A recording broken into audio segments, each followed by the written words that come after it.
And we are live. Welcome, everyone. Welcome to another stationary edition of the Sunday Night Chillstream. It is Sunday, December 8th, 2024, and there is literally so much stuff going on and so much to talk about that I didn't think was, some of this I really did not expect to happen. But the algorithm has been generous with the content this month. We got some early Christmas presents, not the least of which, at this point, it's old news. But welcome everyone. Welcome to Six Figure Bitcoin. Welcome to Six Figure Bitcoin. That's right. At about 10 o'clock Eastern Time on Wednesday, December 4th, which was my birthday, Bitcoin hit $100,000. So it sucks. Kind of sucks getting older, but you know what? Bitcoin hitting a new all-time high on your birthday, it kind of takes the sting out. Kind of removes some of the sting of getting older. So that was exciting. And then since then, we've been 99, 100, 99, 100, 99, 100, bouncing up and down for a while. But after that historic day, not just my birthday, because, if you ask some people, depending on who you ask,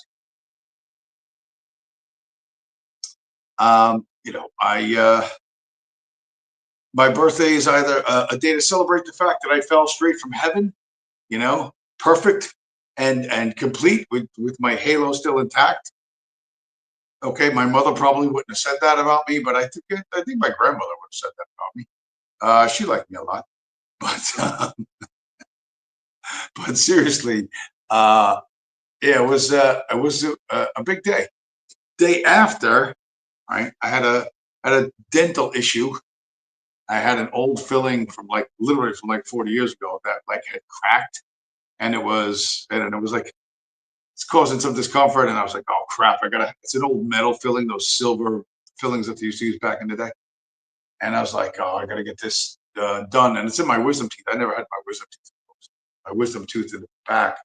So I go to the dentist, and what it cost $175 to walk in the door, just to walk in the door.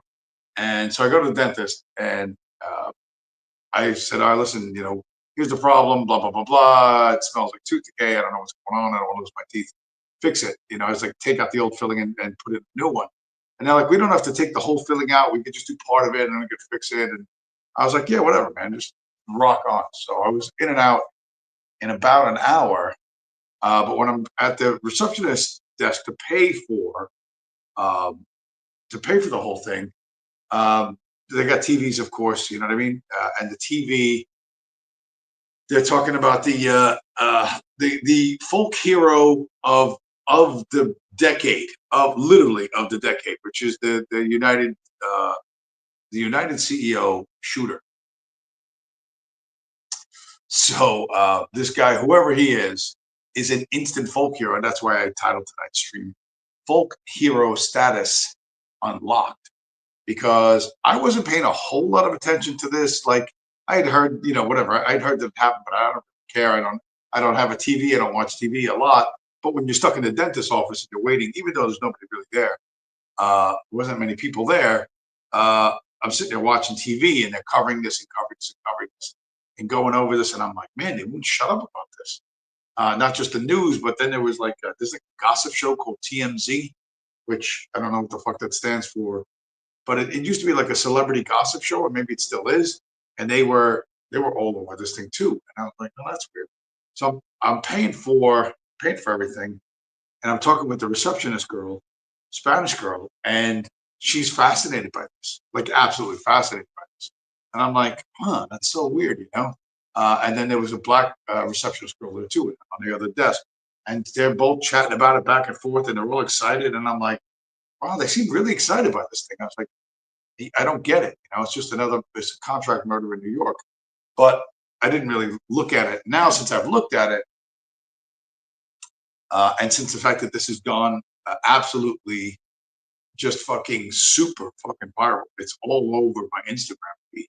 everywhere. Comedians talking about it. Everybody talking about it. Everybody talking about this. And I'm like, what the fuck? And so, you know, I know everybody here wants unity. There are people that want unity. Well, you got unity. You know what I mean? You got United Healthcare, United Health, somebody united some bullets into that healthcare CEO's chest.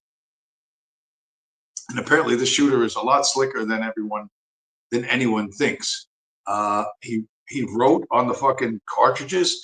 That's very tough to do. Like, you know, right? Deny, defend, depose. Like, write that on the cartridges. If he did that, and his fingerprints were on file anywhere, they would have it. Now, if he did that wearing gloves, he would not leave any fingerprints. There's a bunch of tons of stuff going on, and this guy is like, I'm not kidding you, instant folk hero, and it reminds me of Pretty Boy Floyd. The level of fucking unification that this one guy's done. I grabbed a bunch of tweets that somebody else screenshotted from Instagram, and here's a sampling. You know, somebody who calls himself, what the hell do they call himself? Like, it's Guillotines and Roses. While under his leadership as CEO, United Healthcare deployed an AI model with a 90% error rate, which United Healthcare knew about, to deny life-saving coverage to millions of people, all of whom have families. He was a serial killer and should be remembered as such. Someone else tweeted, a good lesson here is that you should live your life in such a way as that when you die, nobody pulls out a spreadsheet to mathematically explain why they're happy you're dead. And then this third one, just a friendly reminder that in 2024, Brian Thompson's leadership, that was the CEO's name, led United Healthcare to deny the claims of 31.5 million sick Americans. By contrast, undocumented migrants in the USA killed fewer than 20 citizens during the same time span. Who is your real enemy, America? So all of these tweets, and this is all legit, outrage, people responding to this. It makes me think of those crummy fucking Hollywood trailers, you know, the Thunderbolts, the communist bad guys from yesteryear, right? With Julia Louis-Dreyfus as their drunken socialite director, and the tagline of the movie: "There's no good guys and bad guys. There's only bad guys and worse guys." Well, Hollywood, you've got what you've asked for, but I don't think it's exactly what you wanted. I don't think it's exactly what you wanted. Mind you, the CEO was a goy, but a lot of CEOs do not eat pork. Let's just say that. A lot of CEOs do not eat pork. And that, even though they try, and I got this great example of how forces unseen try to direct your outrage. They're so out of touch with what people are really outraged about that they're never gonna get it right. I saw this in the New York Times, Saturday New York Times, and it was below the fold, but it says how one of the world's richest men avoids $8 billion in taxes. And I circled where it says NVIDIA's chief employs go-to loopholes for the ultra wealthy. So this is a political hit piece on Jensen Huang, the guy who makes the computer chips that mine Bitcoin and also are going to be doing all the AI stuff. So that's the chink who cleaned toilets, who's now worth $82 billion. And, they really don't like him. Amazon's looking to somehow replace him, somehow replace his chips. That's never going to happen. But the deep state's got to try what the deep state's got to try. So part of that is, I think they think that's going to affect him in some way or spook him. And this dude is not going to miss a beat. But it's interesting, all the stuff they do, which is so fucking clunky and so so fucking inelegant. But when it's authentic, when it is authentic, you get folk hero songs. This is when I saw this pop up on my Instagram. I got two parts of this. I was like, you know what? This guy really is a folk hero. And it's crazy how big this thing is getting and how fast. And the longer this guy stays free, the bigger he's gonna get. Like bigger than fucking Pretty Boy Floyd, bigger than John Dillinger, bigger than fucking anybody and anything. And he's gonna be a hero for being not, for drawing the line between bad and worse. But here's what random people on around America are doing when they think about this guy. Open up your eyes, it's a brand new nation. The people got a prize in a blood celebration. He always used to say that life is not a paid vacation, and living is a curse if you ain't got the purse to pay them. And we could all be free so long as we ain't all too patient. Be a thorn upon the rose, deny, defend, oppose. Yeah, he turned like a worm, but he looked to the graveyard. But guns got a way of hitting hearts no matter how hard. Wishing he'd applied for that bulletproof credit card. Should have saved the money in the Roth for a lucky star. Now he's on that lonesome Jordan road. Deny, defend, oppose.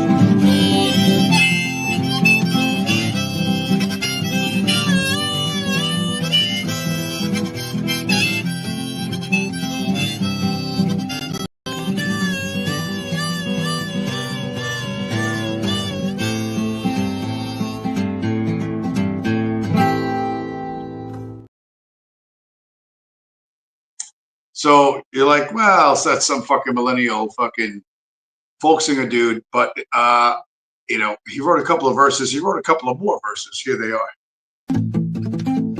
Open up your eyes, it's a brand new nation. If you ain't got the credit, then you're out of the equation. Seems like only patients have patience for patience. If you ain't coughing cash, then go cough in your basement. And every good life's got $1 for the making. Better pawn away your clothes, deny, defend, oppose.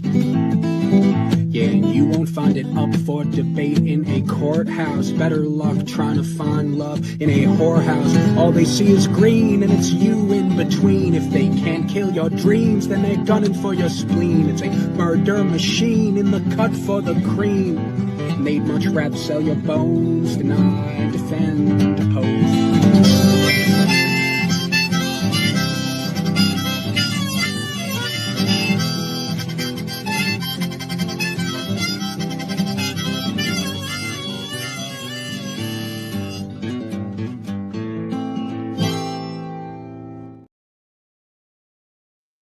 That boy is serious. So this is a really big deal. And aside from the girls in the dentist office, I did a little work today. Actually, what I did Saturday, I went to Baltimore. Today, I just went local. And on the way back, I stopped in a pizzeria, talked to this Albanian girl. And I mentioned this story, and she told me about this. This, when you want to know, have you made it? This is how you made it. This weekend past, this Saturday, there was a United Healthcare CEO shooter look-alike competition in Washington Square Park just yesterday, December 7th, And somebody got some video of it. Where's the video? I got video of this, and this is where is it? Where? Here we go. You're right in time. Was that a Bass Pro hat with freaking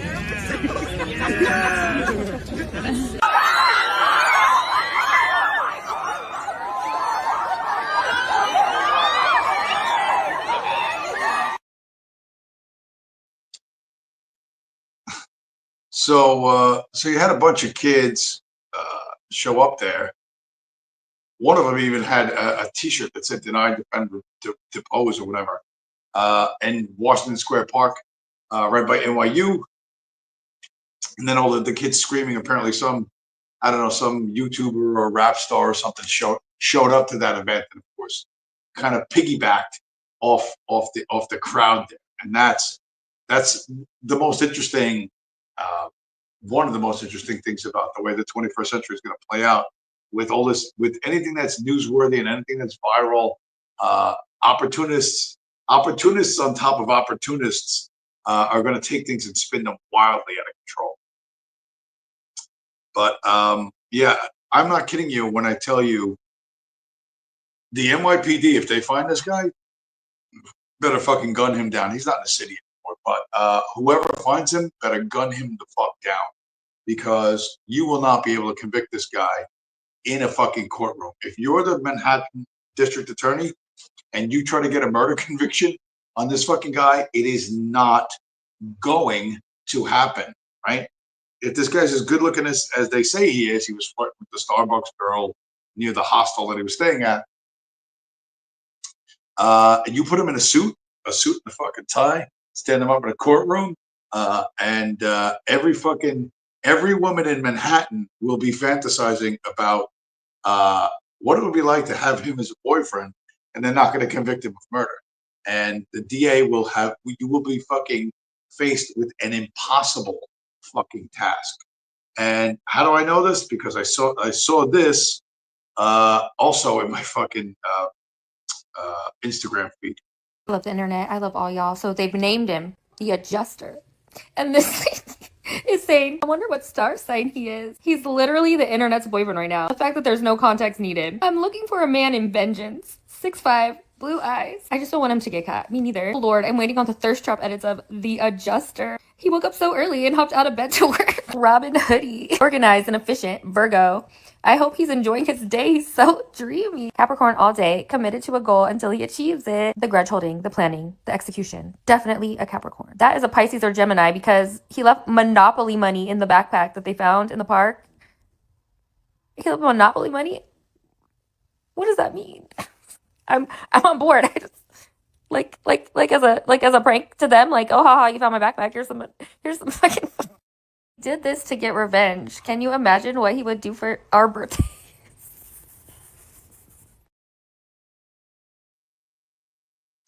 And that there's tweets or whatever, social media loves this guy. Whether you're a folk singer dude or whether you're a single woman, this guy's captured the fucking imagination of everyone in the United States who doesn't have health care, who's been denied health care, or has a family member who's been denied health care. And I'm telling you, you're not getting a murder conviction from this guy. You're just not going to get a murder conviction. The underlying reality is extremely different than what the people who are running the show or what the people who are in charge of the show think. About it was a year, maybe a year and a half ago, there was an incident on the New York City subway where a black dude who was homeless and a Michael Jackson impersonator was threatening some people on the subway with a knife, and a guy put him in a chokehold. And the guy's name was Daniel Perry. He was a former U.S. Marine, and he had deployed overseas.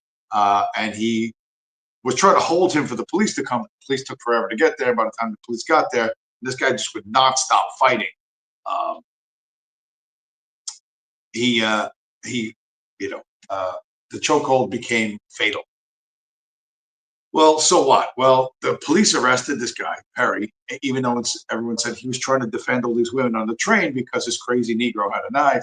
And then they said, well, he wasn't actually stabbing anybody. He was just threatening them, blah, blah, blah, blah. And the Manhattan DA arrested him and charged him with murder. And I can't remember if the guy's from Ohio, Pennsylvania. I can't remember where he's from. But he's not from the city.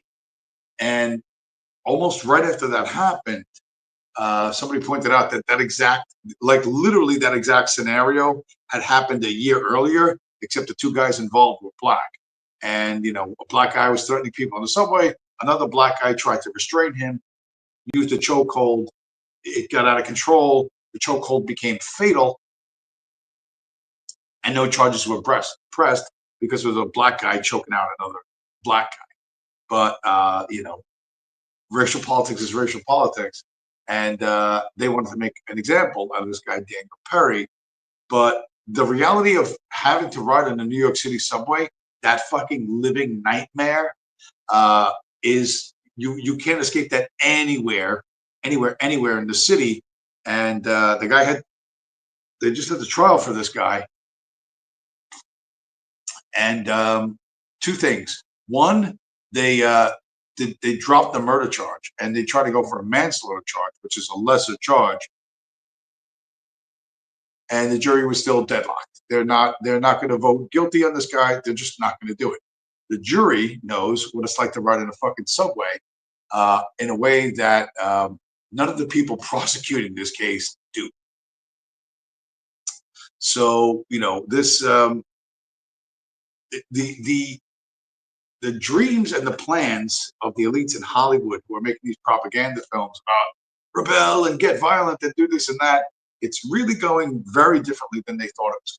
It's not at all going the way they said. And this guy, like this United Shooter guy, if he did this, if he left a backpack full of Monopoly money in Central Park, he's definitely fucking with the police. Now, listen, NYPD has a lot of resources. I don't know if they still got the detectives they used to, but they got a lot of resources, and they're likely to catch the guy. Unless he's super smart and booked his plane ticket 2 weeks before he did the hit, in which case, you know, if he's in Brazil, you're never going to get him back. But yeah, this is the most legitimately exciting news story, the most legitimately viral story. Even the video game people have gotten in on this. This is a screenshot apparently from Grand Theft Auto. But it says, you know, POV, you're a CEO for an insurance company walking on the streets of Manhattan, and you hear a noise behind you. And you can see it's the worm's eye view of a guy laying on his back while the shooter is emptying his pistol into you. So that's, you know, that's the way people feel. That's, you know, that when the money dies, people go insane. Celebrating the death of this CEO guy, and the CEO guy wasn't a great guy, but he's not, you know, he's pretty average. But everyone, and I mean fuck everyone, is overjoyed that he's fucking dead. And the reason why, no matter what they fucking tell you, is when you're at the top, life is really fucking good. It's so fucking good, you know, that you never wanted to end. You know, I don't know who this jerk is. By the way, this dude looks dead in this fucking photo. He looks like a fucking a waxed corpse in this photo. But some tech millionaire who spends $2 million a year to live forever packs every calorie that he's going to eat for 2 weeks while he goes to India to do some fucking whatever. I don't know. If I had that much money, I would never go to fucking India. Why would you go to the land of the street shitters? It's literally, you couldn't pay me enough to do that. I'll do a Zoom conference. And you just send me a check. But when you have an extra $2 million a year for health treatments and special fucking herbs and stuff, you're going to spend it because every day is a fucking paid vacation. And, you know, I've shown stuff like this, you know, different comedians, like, you know, how many people does it take to support a billionaire? And, you know, good billionaires, bad billionaires, billionaires own the millionaires who play sports, and we cheer for them. And this sort of stuff, this undercurrent culturally is going around and around and around and around. And it's when an incident like this one happens, it's a big fucking deal. And if you look correct, if you look at the right things, you will see that things are very different than the disconnect between what they portray the truth to be, or what they portray America to be, and what America is really thinking. Two very different things. Delusional wealthy people are nothing new, but the best thing about this technology, the best thing about about video cameras is we get to see all this. You know what I mean? Like all this stuff. I got so many cool videos. I'm going to show you about how people are sometimes smart. Rich people do one thing smart, and they think they're smart about everything. They think, well, if I have more money than you, I must be smarter than you. So it must mean I understand more than you. So, and some dude who wrote a book about the elite rich, they say they overlook the factors. They overlook the factors to their success, and they do. Of course, they do. And this kid that did this reel does a bunch of stuff like this. It's a short 22-minute clip. 22-second clip. But this is the reality of all these glossy, glitzy successes in the business world. Your dad owns the fund. My dad is one of the partners. There's also limited partners. I need you to stop accusing me of this. When I take this company public, I'm going to make sure that you're blacklisted in Silicon Valley. No one's going to invest in your company. And I hate that every single person thinks that it's because of my dad that I'm getting this capital. No one can understand my vision, and it runs in my genes. Shut the fuck up. So the guy in the tan coat is the one whose account it is. And he does like my tech CEO or something like that. Does a bunch of things, bunch of stuff like that. Funny kid, but he understands the reality that all these big successes, are getting money from their family. They're getting money from money and connections that you will never get. And the fact that it's dawning on people that okay, there's an elite and then there's us. That kind of sucks. We're never going to bridge that gap. But when someone says to you, well, you give me money for health insurance, and then when you get sick, I'll cover your bills, and a service that you paid for, you don't get, that someone reaches out and touches that dude, and I'm not suggesting you do that, has a very enjoyable schadenfreude, a sense of schadenfreude. Taking pleasure in other people's misery, or in this case, in someone else's death. And people at this point, it's like mask off, and they're not going to pretend to feel bad for this guy. I don't ever feel bad for them ever because I don't know who they are, and generally we know they're just they're mostly privileged douchebags. But I like to. For me, the contrast, like if I ride my motorcycle and I crash my motorcycle and I die, people go, oh, he's an idiot. He's some poor guy who lives in a one-bedroom apartment who rode his motorcycle too fast and crashed. What a dumb organ donor, blah, blah, blah, blah. And I like to point out that super rich people have to make their own problems. They have to decide to go climb Mount Everest. And Mount Everest doesn't care how much money you have or what school you went to or what your pedigree is. It'll freeze you to death. And your body can just go sliding down the side of the mountain, and no one's going to give a fuck. And they're not even going to retrieve your body unless your family pays the Sherpa dudes an extra 20 grand. So those people you don't mock because they're elites, whatever, living life at the peak of whatever. And someone like me or someone from my social class, if we die doing something stupid, well, we fucking deserved it. But you don't have to go to Mount Everest to die in a stupid fashion. And you don't even have to be a rich American to die in a stupid fashion. You can get that experience even though you're from an entirely different part of the world. 24-year-old Russian tourist was swept away to her death by a giant wave in Thailand, moments after filming herself exercising on a yoga mat. Amelia Belyatskaya was swept away from the popular tourist island, Koh Samui, just moments after she had told her social media followers, I love Samui so much, but this place, this rocky beach, is the best thing I've ever seen in my life. Thank you, universe, for me being here right now. I'm very happy. Rescue teams arrived only 15 minutes after she was swept into the sea, but there was nothing they could do to save her. So the universe said, hey, it's never going to get better than this, honey. But seriously, some dopey Russian chick who, how does she get the money to travel around and do that? And I'm going to do yoga on a rock by the beach. Oh my God, I'm going to be in harmony with the cosmic waves or whatever. Don't be shit. You can afford to believe when you live on a pile, when someone else generates enormous wealth and you just get to go do whatever you want in life forever and ever and ever. You get to believe dopey shit. You know, Thailand to her is whatever, a beautiful place where she harmonizes with the universe, not understanding that it's a third world country and it's got all kind of problems. And it's you know, it's a good reminder, and the internet and video reminds us that you can be very rich, you can be very well educated, and you can be dumb as the fucking day is long. And every now and then, the universe, whether you know, is going to take you and your yoga mat and smash you up against the rock until you're dead. So that to people like me is something of an entertainment. But there are, of course, way more, way better things. Way better things,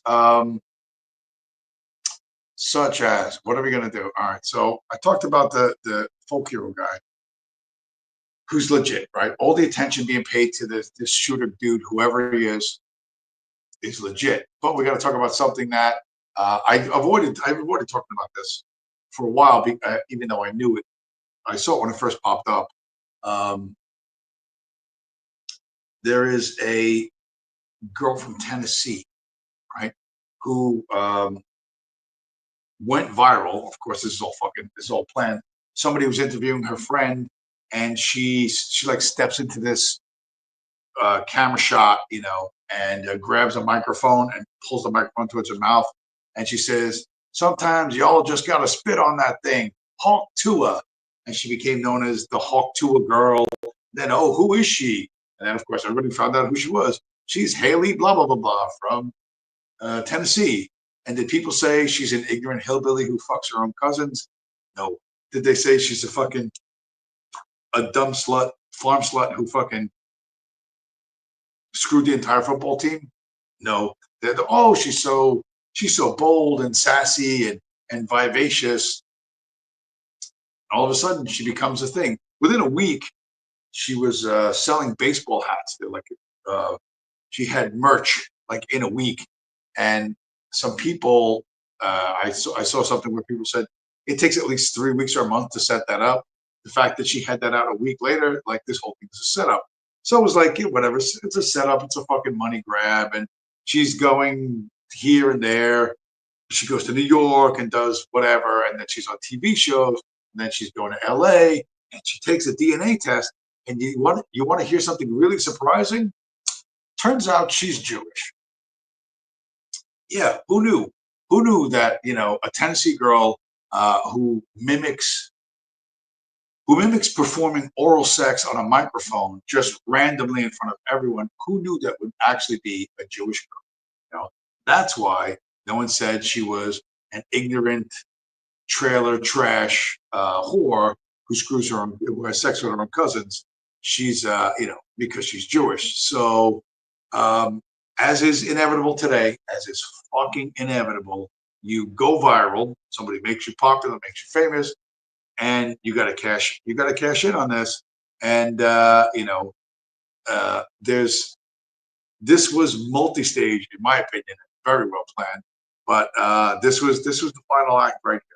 Pretty much all of social media wants the Hawk Tua girl in jail. So if you haven't heard, she just launched a meme coin called Hawk, which is in other words a cryptocurrency scam, and pretty much everybody who invested in this lost all of their money within 2 hours. The crazy thing is, a lot of people are speculating that Haley and her team bought a bunch of the meme coin, and as soon as they announced it and it started going up in value, they sold. So allegedly it was a great way for Hawk Tua girl to make a ton of money very fast, but as a result, pretty much all of her fans who decided to follow her lead ended up being the ones who paid the price, as they lost all of their money. I mean, there's even this guy who I have to believe is trolling, because this is absolutely insane, but he says that he spent his life savings, aka $35,000, investing in her coin and lost all of it, including his children's education fund. So, you know, go viral, issue shitcoin, rug pull, repeat. When will you learn? I don't know. You know, it's going to take, you're going to have to be beaten into fucking absolute submission. People just aren't going to learn. You know, they believe what they see on their fucking screens. Oh, she's viral. Look, oh, she's so cute. She's so funny. She said Hawk Tua, just like porn, tee hee hee, you know, and they know what's going to suck fucking people in, and they're going to monetize that. And apparently, after this rug pull, and who the fuck could not see this coming? But anyone with 2 living brain cells could. But the team, she has a team of people as well as her merch and all the rest. She was on Twitter and she did one of those Twitter Spaces calls, you know, where you invite 10 different people on a big conference call. And somebody named CoffeeZilla, which I vaguely remember that Twitter handle from back in the day. Somebody named CoffeeZilla got the mic and well, he had this to say. I have questions. I have questions. I'm raising my hand. Hey guys. What CoffeeZilla? Hey, this is one of the most miserable, horrible launches I've ever seen in my life. Okay, then why the fuck are you on? I've been tracing it on chain for a while. You guys generated over $1 million in fees while y'all's fans got rug pulled.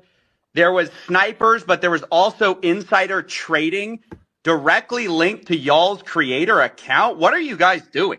No. That's not true. That is true. That's a fact. No, it's not. Well, it's a fact, and you can see it on chain. So Yeah, we know. We trust me. We were there. We could answer that. you know about the insider trading? No, there's no insider trading. That's private How much did y'all get doing a pre-sale? How much did y'all make? And y'all made millions on fees from this little scheme. Who's making millions of dollars on fees from this rug pull? That's not a scheme. Who made the money? You haven't answered the question. Who made the money? How much did Haley Welch make of that million, 1.8 million? It's a foundation. No, I don't own the foundation either. A foundation in the Cayman Islands. Who profited? Over $1 million was just made. I'm telling you, a foundation. Like, what the hell? This is the worst tokenomics I've ever seen, and it is a scam. So this is, you know, all of this affinity scam, shitcoin bullshit is going to go on forever and ever until you learn, you know, until you learn. People look at Bitcoin and they go, oh my God, Bitcoin's $100,000. I don't have $100,000, but they got $500. And then there's cute little Haley Hawk Tua girl or whatever the next one's going to be. And she's going to issue a token and you're going to say, oh, I'll give the girl who makes giggly jokes about pornographic acts in public.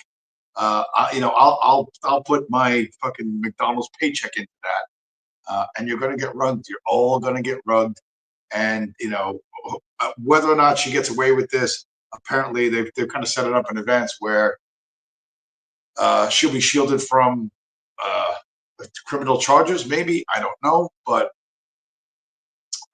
this is fucking inevitable. This is going to happen, and it's going to continue to happen until you learn, and you've got to learn. Like people like me, there's nothing I can fucking tell you if you're not ready to listen to it. It's just you're not going to hear it. Everyone's going to go, oh man, I'm gonna have 100,000, but you know I'll make, you know, a quick $5,000 off of this thing and buy Christmas presents, and they're going to end up broke. And all the things you tell yourself are really fucking wrong. You know? I mean, there's a lot that you think is true that's not true, and it's as true for you as it is for the people on top. I got a video. I really thought this was a Saturday Night Live skit when I first saw it. I really thought this was like a comedy skit from Saturday Night Live or like some European version of Saturday Night Live. But this is how desperate the fucking central banks are. Hi besties, time to enter your banking supervision era. We are looking for some nonchalant trainees to join our ECB squad. This is our trainee Livia, the CEO of Spreadsheets. See how she's goating Excel? Very demure, very mindful. Another day, another sleigh. Keeping Europe's banking system safe and sound. Period. Coffee breaks with work besties from all over Europe hit different. The euro symbol? Iconic. She is serving main characters energy all day. Assessing the risk profile of a bank? Girl math. Working from home? Bet. A big day of meetings got you in your delulu? Step outside. Touch some grass. We are not like other central banks. We know it, and soon you will too.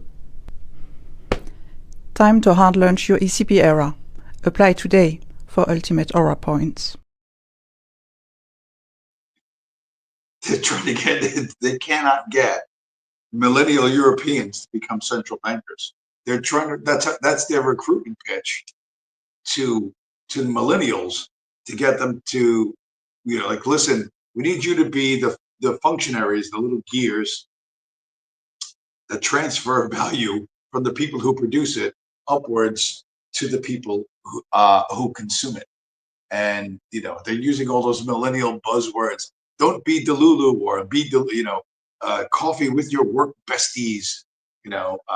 It's like, I saw that, I was like, is that, like, they can't be that clunky and bad, but yeah, they are. And maybe that was their intention, was to look, it was intended to be pitched like that. But I think if they were attempting to mock themselves, they really did mock themselves. Like, I don't think it came off as the insider joke they think it was. And for everybody who doesn't understand how big $100,000 Bitcoin is and why it is super big, I'm definitely going to get to that. I'm 100% going to get to that. But first, we're going to talk about, what are we going to talk about? Talk about insiders, right? People who were I showed some video last week of Anthony Scaramucci, who was briefly part of the Trump administration as the White House spokesperson for like a week, and then he completely fucked it up. He's married to a Jew, by the way. These guys are as delusional as the ECB people, as the girl in the yoga mat, as the Manhattan District Attorney when he thinks he's going to prosecute this fucking shooter for the United CEO, United Healthcare CEO guy. You're delusional if you think that's going to happen, but you can learn from these people if you listen to the right things, if you listen to what they say. You can actually learn a lot, but you got to know what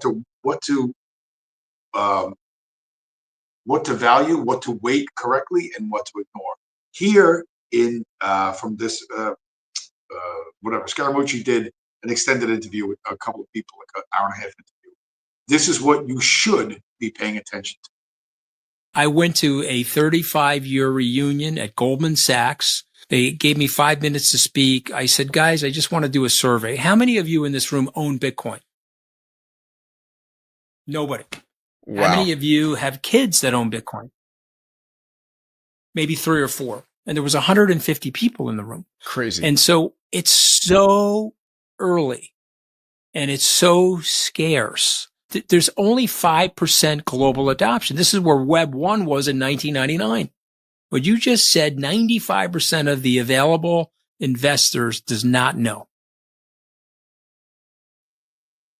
So that you should wait heavily. He said he was given 5 minutes to speak at this big party at Goldman Sachs. Goldman Sachs has been described in Rolling Stone as the vampire squid. That it has tentacles everywhere. Wherever there's money, you will find the tentacles of Goldman Sachs.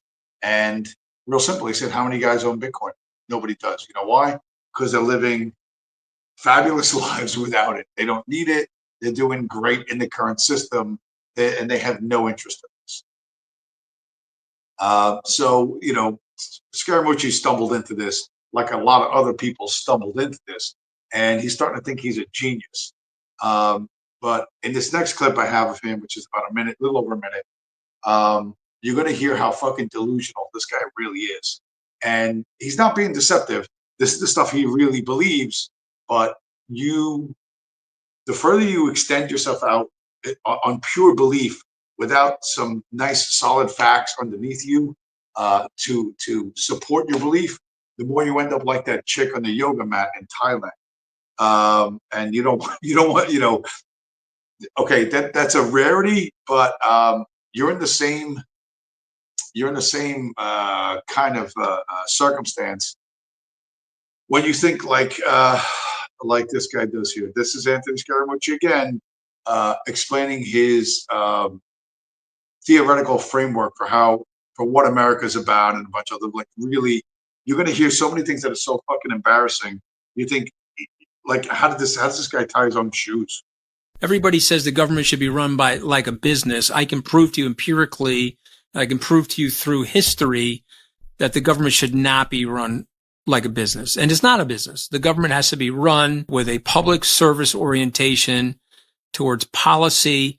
And whether people like this or not, the bottom rungs of the people in a society have to be protected by a government. And I would submit Sergey Brin, was he super wealthy when he arrived in the United States? Was Elon Musk a multi-gajillionaire when he arrived in the United States? No. And so what you need from your government is you need a platform of equal opportunity. We don't want equal outcomes.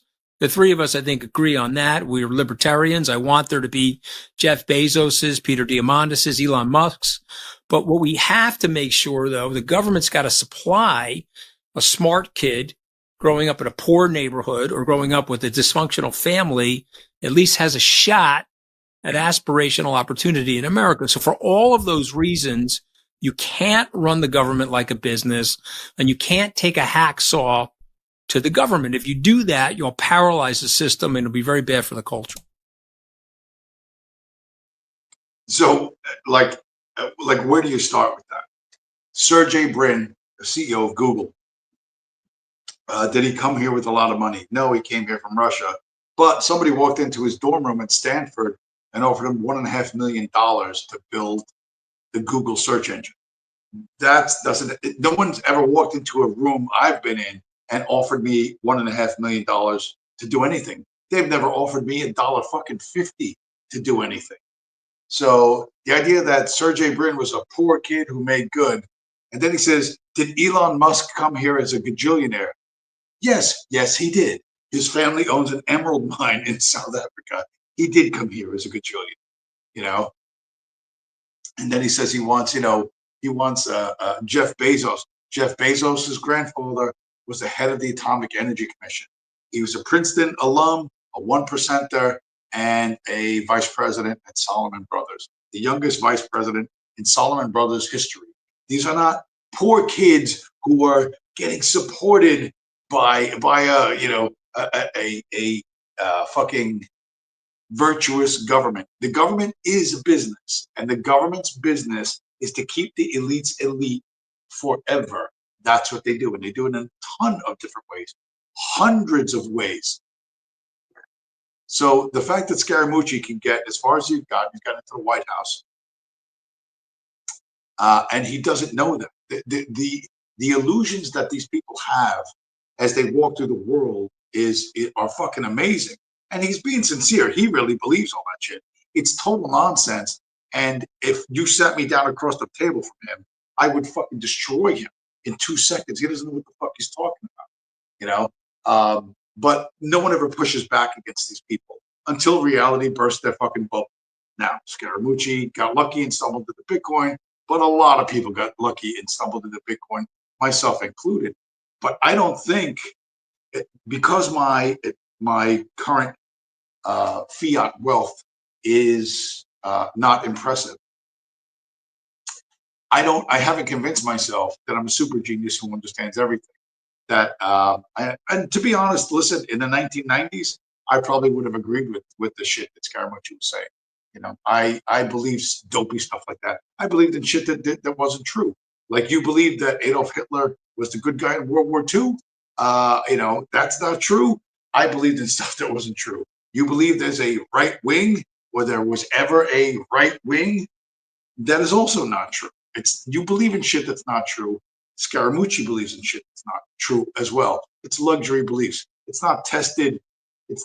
There's nothing. Reality hasn't pushed hard against you, against that belief. So you get to carry it around, and you think what a genius you are for having that fucking opinion.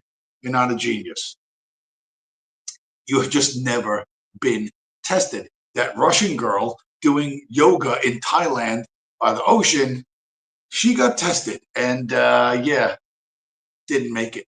You know what I mean? Did not make it. So Scaramucci and others like him, because they're wealthier than you, think they know more than you. Because I have more money than you, I must be smarter than you. a lot of people who are familiar with physics, you know, that you hear these like these AI people to go to AI, like the AI guy from United Healthcare who's using AI to deny claims. AI is already killing people, although apparently people manage to score one on their own, or they have a champion, I should say. Again, not advocating you break the law, not advocating that you shoot people, but it's going to be very tough to convict that guy of murder. There are people who are physicists who understand the laws of physics, and they hear these AI hustlers, you know, oh, AI this, and we're going to use AI for this, and we're going to do AI for that, and AI is going to create a new world, and it's going to rewrite the laws of physics. And all these people are like, what the fuck? Like they're like, these people don't understand what the laws of physics are. You know, AI cannot rewrite the laws of physics. AI cannot do any of these things that its advocates claim. You have wealthy douchebags whose dad, you know, gave them the $27 million to go public with their AI company, and they think, oh, we're going to rewrite the laws of physics. No, that's not possible. But that's what they tell people. Now that's what they believe themselves. They're fucking delusional, and it's all going to come crashing down, but it's going to take a while.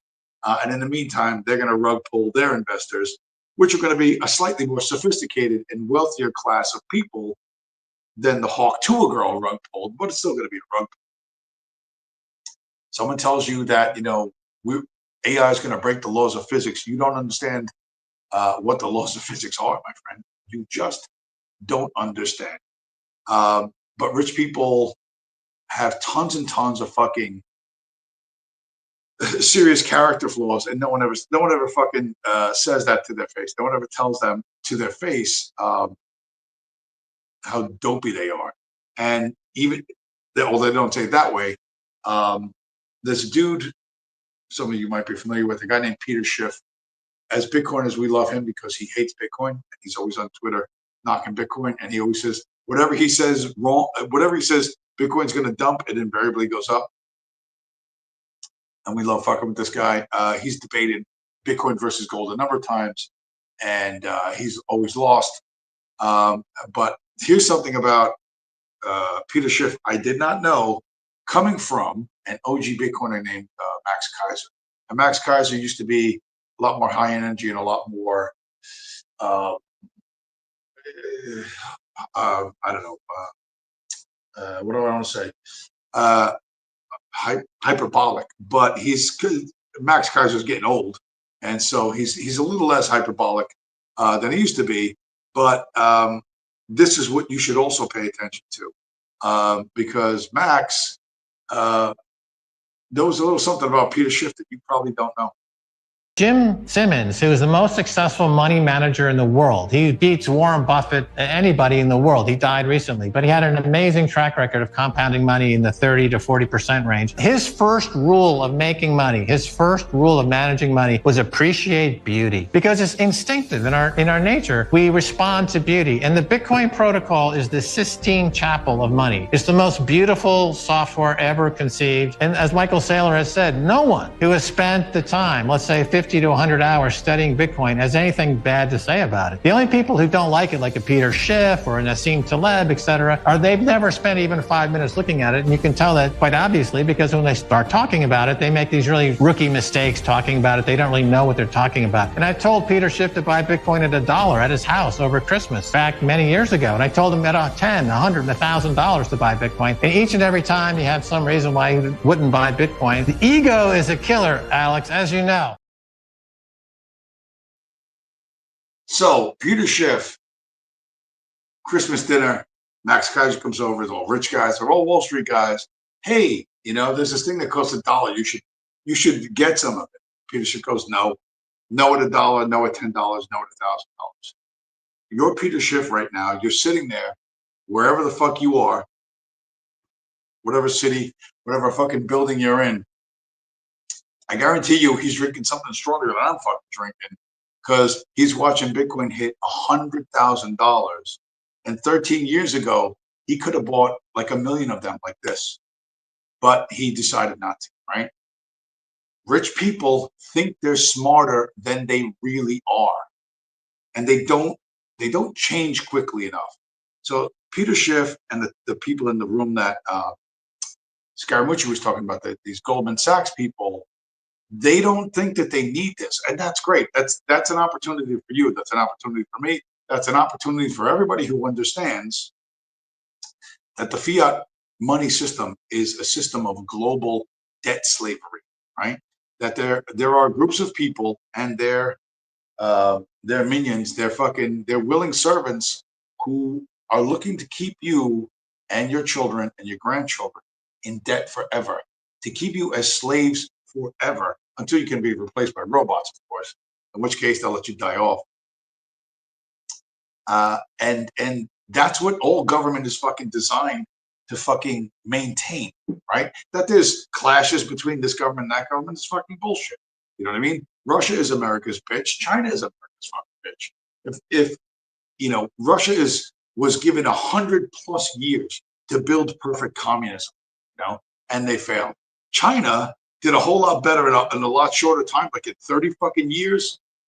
They really started kicking ass to the point where they think they don't need America.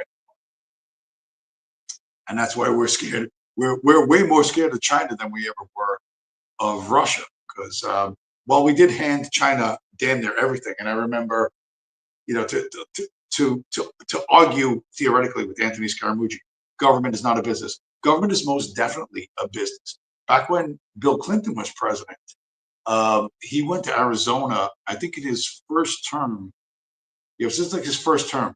He went to Arizona and he declared this area of Wyoming a national park. And it was weird because usually when you make that declaration, you do it in Wyoming. But he did this in Arizona. He said, oh, this big, gigantic tract of land is a national park and no one can ever touch it. Well, it turns out that big tract of land was the Earth's largest deposit of clean burning coal. Back then, you could still burn coal if it was clean burning low sulfur coal. And the largest deposit on the planet Earth just happened to be in Wyoming. And when Clinton said it's a national park and you can't mine there anymore, that shut off the world's supply of, or the largest deposit of clean coal on the planet. Well, it turns out there was a second deposit of clean coal, and it happened to be in Indonesia.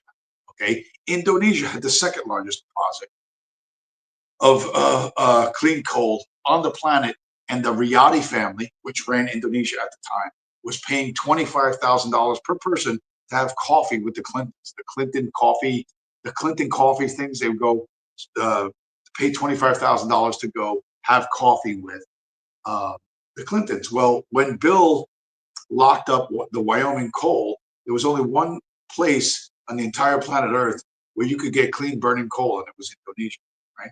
And the Indonesians had donated all sorts of money to the Clintons. So that was, you know, it's pretty obvious it was a pay for play kind of thing, right? They give him enough money, he locks down the American coal supply. They make a gajillion dollars selling clean coal to anyone who wants it. The federal government is a business, and it always has been a business. And that's a recent example. During the 90s, Clinton shipped everything under the sun to fucking China, like everything under the fucking sun. And I remember, you know, well, everybody was outraged about it, but nobody could stop it, you know, and it was 100% fucking legal. So government is a business. The American government sells out the American people and all our resources all the fucking time. They lock shit down to help somebody else make more money over there, or they blow up their fucking factory. Speaking of blow up factories, in Somalia in 1995, there was a pharmaceutical factory that the CIA claimed was making chemical weapons because they took a soil sample from somewhere down the river and it had some chemical in it that was similar to something. So we bombed the shit out of their fucking, the only pharmaceutical factory in Somalia. Well, but that was also the fucking only factory that made aspirin for like all the fucking entire continent of fucking Africa. So where was everybody going to get their medicines? Well, they had to go to fucking America or Europe, but they went to America to buy their medicines, you know, bombing for profit. We've done all sorts of things like that. And this is all the recent stuff, and it's all, none of this is hidden, none of this is super secret. And if you told Anthony Scaramucci this, the cognitive dissonance, he wouldn't be able to deny that it happened, but he would say, no, it happened for a different reason than you think it happened. No, it happened for exactly the obvious reason that everything fucking happens, you know? And that obvious reason is money. Money runs the fucking world, and Bitcoin is winning in ways you really can't imagine. And it's really fucking exciting. Everyone's favorite fucking communist, for all you gay communists out there, everyone's favorite communist, Vladimir Putin, was asked about Bitcoin recently. This is what he had to say. You got to read the screen because he's speaking in Russian. But if you can't read the screen, I will summarize for you. Биткоин кто может запретить? Никто. А использование других электронных средств расчета кто может запретить? Никто, потому что это новые технологии. И чего бы ни было, чего бы ни происходило с долларом, эти инструменты так или иначе будут развиваться, потому что все будут стремиться к тому, чтобы снижать издержки и повышать надежность. So, the superpower of Russia, the strong man of Russia, has admitted, first thing he says, who can stop Bitcoin? Nobody. Putin just admitted you can't stop Bitcoin. All you can do is ban yourself from Bitcoin. Then he goes on to say all these new technologies, blah, blah, blah. We're going to do this and we're going to do that. Listen, Putin and Russia are going to issue a shitcoin, right? You think the ruble is worthless as a fucking piece of paper? Wait till the digital ruble comes out. It'll be even more worthless. If the Chinese won't do business with them anymore, the Chinese won't accept rubles for trade, that shows you how fucking absolute shit their money is. And they think, oh, we'll make a Russian Bitcoin, right? We'll copy Bitcoin and then we'll be super rich and he doesn't understand what the fuck he's talking about. He doesn't understand dick, right?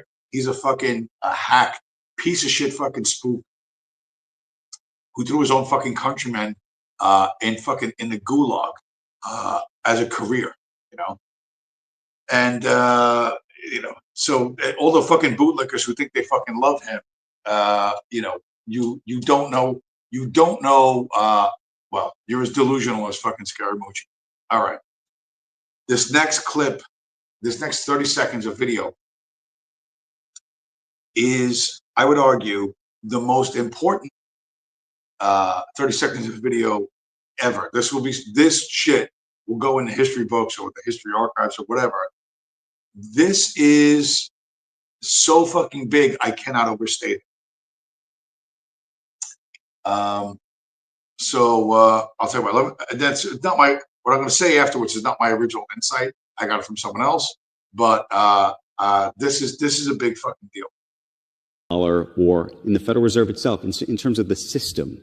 What do you think of that idea? I don't think that's how people think about it. I mean, it's so, you know, people use Bitcoin as a speculative asset, right? It's like gold. It's just like gold, only it's virtual. It's digital.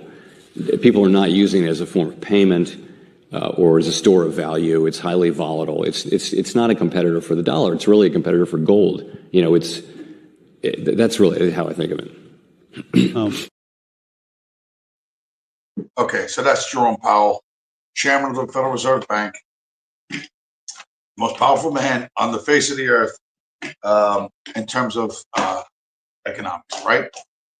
So what he said didn't make a whole lot of sense. They asked him about Bitcoin, and he says, well, it's not a competitor for the dollar. It's a competitor for gold. It's a store of value like gold. Well, it's speculative. What are you trying to say? That people who buy gold and hold gold are speculators? That the millions of people around the globe who hold gold because the paper currency of their nation turns to shit, that they're all speculators? No, gold is a store of value. I don't think it's the best one. It was up until Bitcoin was invented.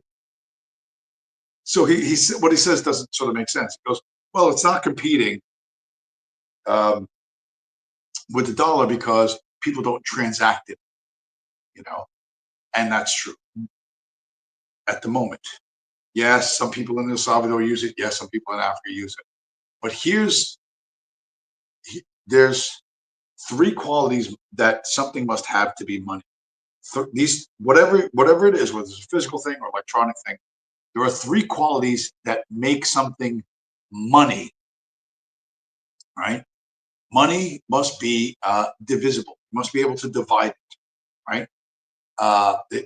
Not one blob of money. I have to be able to break some off and give it to you. Now, it doesn't have to be a physical transfer, like a gold coin from my hand to your hand. It could be an electronic transfer, like with your debit card or credit cards or something. So that's the medium of exchange. That's how you buy a cup of coffee or whatever. I have X amount of money somehow, some way, whether it's a shiny gold disc or it's credits in a computer database that get transferred to your account in a different computer database, or whether it's a metal disc that I hand you in exchange for whatever the fuck it is. One fish, a boat full of fish, an entire house, whatever the fuck it is, right? So there's medium of exchange, right? And there's unit of account. How much? How many monies for those pair of shoes? How many monies for that barrel of oil, right? Or whatever it is, you know? But the third aspect of money that makes it money is probably the most critical, which is store of value. That this thing, this money, whatever it is, with metal disc or whatever, has value today and will have value tomorrow and next week and next month and next week, right? The value of the money must hold up over time, or it's not money, right? That's why we don't use bananas. That's why we don't use, fucking things that rot and fall apart, okay? Because it doesn't hold value. So when Jerome Powell, the most powerful man in fucking money, says, well, Bitcoin is a store of value like gold. What he's saying is, of the three things Bitcoin needs to do in order to take over the entire planet, in order to take over the world reserve currency status, it's already accomplished its first goal, which is store of value. In the last 16 years, as a store of value, Bitcoin has literally outperformed every other fucking thing on the planet ever in fucking history. We've already taken one of the three fucking vital fucking qualities that must fucking happen. The US dollar, is not a store of value. A dollar today doesn't buy what it used to buy 5 years ago, 10 years ago, 20 years ago, right? What the fuck happened in 1971? So store of value. Jerome Powell admitted publicly that Bitcoin is a better store of value, similar to gold, than the US dollar. So the US dollar only has unit of account, everything is measured in dollars, and medium of exchange. Everyone transacts in dollars, whether it's digital dollars or physical dollars. You don't understand how big of a fucking loss that is. You think that what happened in Syria, like that Syria collapsed, that what America sent between us and fucking our ISIS fucking mercenaries, that we finally collapsed fucking Syria after 10 fucking years of war. You think that was a fucking loss? That's not a loss as big as the dollar lost. The dollar has lost one of the three fucking primary functions of money. That is store of value. And that is so fucking big, you have no idea how fucking big it is. That is bigger than big. Judas Fly Chai, the black-pilled rabbi. Judas Fly Chai. Where have you been? Have you made Aliyah? Have you gone to the Promised Land and sat with the whoever's sitting over there? And if you think that I'm with that, you go, listen, James, you're just some fucking jerk who drives fucking cardboard boxes, and you're like a crazy flop sweat lunatic. You don't know what you're talking about. You sound like Joey Bag of Donuts. Yeah, except I'm always right. The last 4 years, almost everything is. I've said way more shit that's turned out to be right than probably anyone around. However, what I like to do to bolster my own arguments, because I realize that I have a limited appeal, and other people have greater appeal because they look different and they come from a different ethnic background. When I tell you that Bitcoin will will destroy the US dollar as the global reserve currency, I'm not fucking joking. And I'm not the only one who thinks that.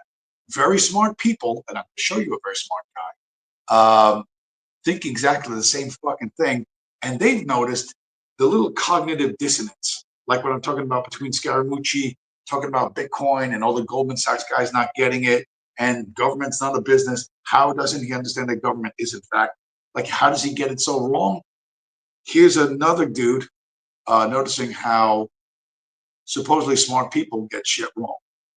I'd also like to comment on, this recent Trump tweet, if you would want to call it, about 100% tariffs on the BRIC countries if they start a new currency. I find that really curious because really I think the biggest threat to the dollar being used as a reserve currency is Bitcoin, which we all hear, Trump is a big supporter of.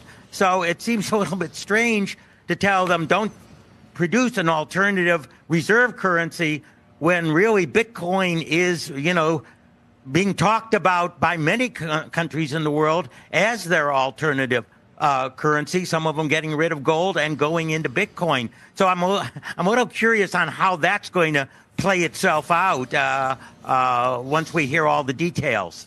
Well, that's Jeremy Siegel. Jeremy Siegel, Professor Emeritus. Aren't you impressed with that title? He's Jeremy Siegel, Professor Emeritus at the Wharton School of Business. Wharton School of Business, the #1 business school in America and possibly the world.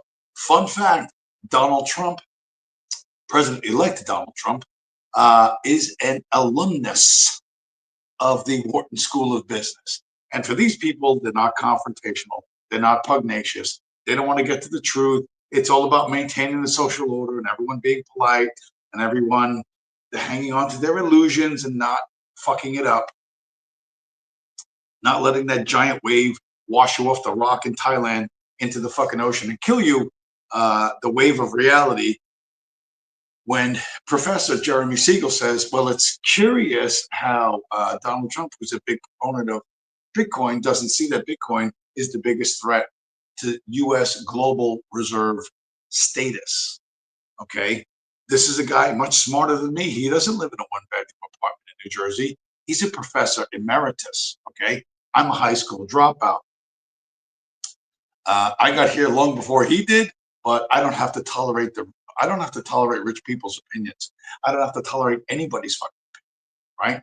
I can just say what I want to say. I can fucking be as confrontational as I like. I don't need you to be my friend. You're not my friend. You're probably a gay communist who prays to fucking Adolf Hitler. Please save us from the Jews and the Negroes. And I don't care whether, that you die starving and homeless in a cardboard box. That's the fate of all gay communists, right? Isn't it really? Virgil Dock, Purple Heart. Welcome to the show, sir. So the fact that Jeremy Siegel sees this, and he is Professor Emeritus, right, is kind of in direct conflict to this. The Black AF hat stays on. We're putting on AI, VR, Minecraft, and we are simply going to wait for Hitler to return and save us. Adolf Hitler, if you can hear me, please save us. If you can hear me, Adolf Hitler, if you can hear me, save us. Adolf Hitler, if you can hear me, please save us. Adolf Hitler, if you can hear me, please save us. Not kidding. I'm kidding. I'm not kidding. I don't know if you noticed that clip. I cut it down from a longer one. Fuentes is looking off to there's a screen that tells him what to say. You know what I mean? There's a screen and his little handlers are typing shit and he reads it. And then he says it into the camera. Basically, he's reading off of cue cards or a teleprompter, right? And stealing my fucking bits. Stealing my bits, you fucking midgety spick faggot cocksucker. But whatever, that's that is largely, is that everything? Everything? I think it's almost everything. Yeah, whatever illusions you can afford to have, you can afford to have. The closer you live to the consequences of your actions, the smaller. I would argue. My argument is, you can't afford these really big delusions. You can't be like the yoga chick or somebody who climbs Mount Everest or does whatever the fuck. Like the guy with the gazillion dollars who, who pretty girls always want to jump in his car, not because he's charming or good looking or fucking they're attracted to him, but they look at his lifestyle and go, hey, there's no heavy lifting. You know what I mean?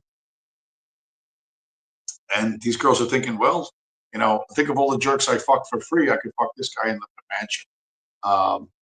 It's not, everybody has their illusions, but the money guy thinks, oh, well, she loves me for who I really am. No, she doesn't. And lastly, when you understand that you're the only person that is standing between freedom and continued gulag existence. You're in a gulag. It's an open air gulag. You get to travel from this country to that country, at least for the moment, even though next year in May in America, you're going to need a passport to travel on an airline domestically, domestic passports in the United States, and nobody's going to notice it's communism. But you can change that. But you have to do that. Like, Hitler's not going to come and do that for you. It's not going to magically fall out of the fucking sky. And until you change how you fucking think about what you think about, you're going to be spinning your fucking wheels and doing a lot of things wrong. One more, I get this is a relatively long video, and maybe the best video of its type of it. It's really an old criticism, but it still pops up every now and then, of the old tulip comparison. This dude, who by the way, I have better hair than he does, but he has glasses and he's got a suit and tie and a much better accent than I do. So maybe you'll be convinced by this. Bitcoin, it's like everyone goes, Bitcoin is a bubble. It's tulips. Okay, tulips was the bubble in tulips in Amsterdam in 1630. That bubble in Amsterdam, where is the center of the global flower industry today? It is in Holland. The Netherlands has been the center of the global flower industry for 400 years. That tulip bubble brought 400 years of prosperity to Amsterdam. So to call it tulips is actually a compliment, not an insult. And then you go, what is a bubble? Well, I'll tell you what a bubble is. A bubble is a bull market in which you don't have a position. It is a psychological way of justifying that you didn't invest in something to call it a bubble. So you can call it a bubble and you can dismiss it. But the potential of Bitcoin to be the default cash system of the internet and the default savings vehicle of the internet is so extraordinary, I would argue that the risk is not owning Bitcoin, the risk is not owning Bitcoin, if that makes sense. Everyone should have an allocation in their portfolio. And don't try and use the fact that I don't understand it as an excuse. Because most people don't understand how the combustion engine works and they still own a car. Most people don't understand hypertext transfer protocol and they still use the internet. Well, there's a man with a much classier accent than I have. And basically he's telling you that you're a fucking jerk. That you're a jerk, you're seeing it wrong, and you're coping with the fact that you're clinging to an illusion when reality's about to fucking reality's about to hit you sooner or later. You may be higher or lower in the economic status than I am, and some of this stuff. Well, I'm not as high up as the United Healthcare tech CEO, so I'm not going to catch a bullet in the back of the head. I'm not going to catch three in the chest on the streets of Manhattan, and I'm not so low that I'm going to end up in a cardboard box, freezing to death outside the gulag. Yeah, maybe you're in the middle and this doesn't seem close to you, but I promise you, things are fucking changing and moving in ways that when Jerome Powell admits that Bitcoin is a better store of value than the dollar, which he administers, he creates, right? He creates. Jerome Powell. We print it digitally, so. And that's why Bitcoin is more valuable than the dollar. Bitcoin is just as digital as the dollar.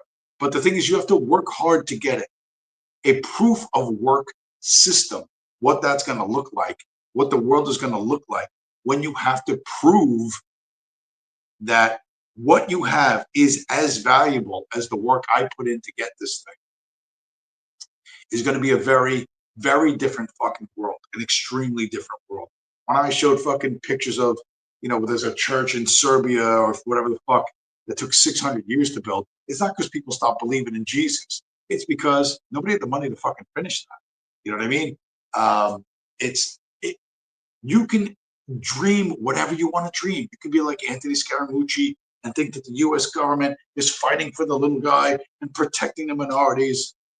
And in the sense of like Dindus, absolutely, right? It subsidizes Dindu housing. It gives them free medical. It gives them food stamps. It gives them a free pass when they choke people out on the subway, whereas the white guy who chokes the same dude out on the subway goes on trial for murder. There's the government works to enact a fucking agenda. And it is a business. It supports this group against that group, and to pretend that it doesn't is to be willfully ignorant, to hold your illusions close to you, And as long as you can afford to do that, I suppose you'll do that, because people always choose the easiest thing. They choose the easiest, simplest fucking thing, but that's not the way to fucking go. That's really not the best route in life, and you certainly won't be proud of yourself, and you won't be able to fucking stand it when shit doesn't go your way. There's a moment when every boy realizes no one's coming to save him, and that's when he becomes a man. And some boys never get there and stay children forever. Some boys never become men, because you have a wall, an insular wall of money, of other people to fucking take the hit for you. And who knows, maybe you skate all the way to the fucking grave with that. But me, I just turned 59. You know what I mean? I got more years behind me than I have in front of me. The chances I live to be 120 are about zero. I'm not saying that they're exactly zero, but they're about zero. I don't think I'm going to make it to 120.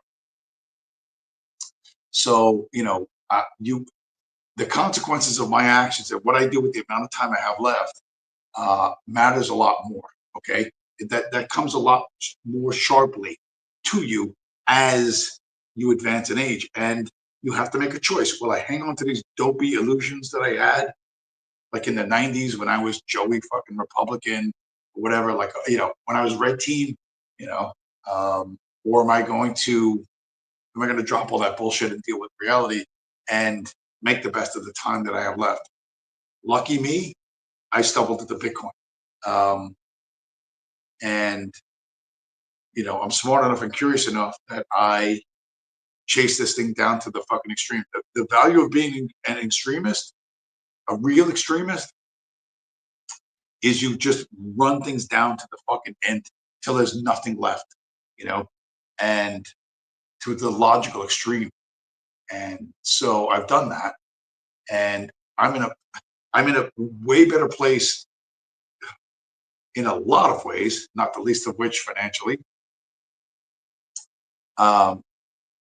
for taking the government money I was forced to transact in, forced to live in my entire life, and trading it for a rules-based currency that no one controls, that no group, no fucking individual controls. That has benefited me more than any other decision I've ever made in my entire life. what would benefit you on a personal level would be smashing up the like button. Smash up that like button. Yes, YouTube's gonna fucking delete it. You know, the likes will go up to 5 and then they'll drop down to 3. But make them do it anyway. Make them hire their fucking Indian or Filipino fucking software engineers to remove that like from a channel with 61 subscribers that has a fucking Fed in the chat. Now, Ukrainians are Proto-Mesopotamians.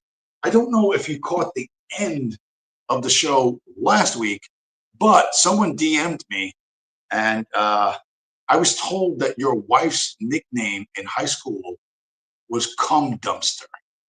Is that true? Could you just go ahead and write in the chat whether or not your wife's nickname in high school was Cum Dumpster? Because I know most of my audience would be really, really interested in finding that out.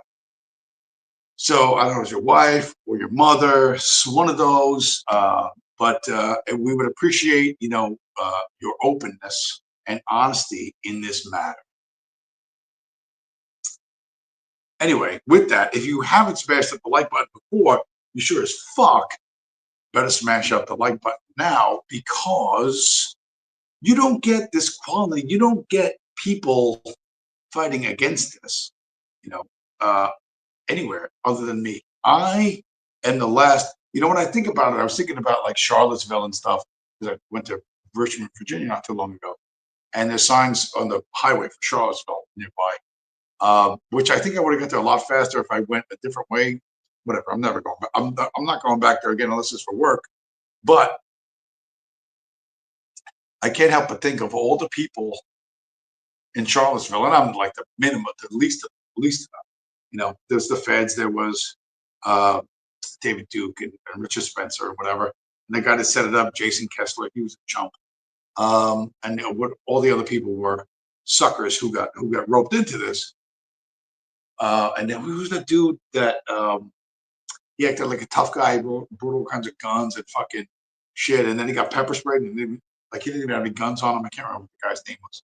The feds put him in jail, and he came up with they flipped him, of course. The fuck was the guy's name? Can't remember. And he had a video game called Bad Goy, which was where an angry Gentile goes around shooting chosen people or something like that. Was it 8-bit? It was supposed to be like an old Atari game. God, you could imagine what a fucking honeypot that was. Trying to turn you into a terrorist. Do a terrorism. Do an anti-Semitism so we can burn the Constitution and take away your rights. What the fuck is wrong with you, Goy? I can't remember what the guy's name was. But he ended up they let him out on house arrest. What the fuck is the guy's name? I can't remember. Shit. I'll get it. Next week I'll remember. And then of course I'll mention it and it'll be fucking completely very nearly random. But the point is, of all the people who who were put their necks out on the line, who went out in public back then, I think I'm the last of them.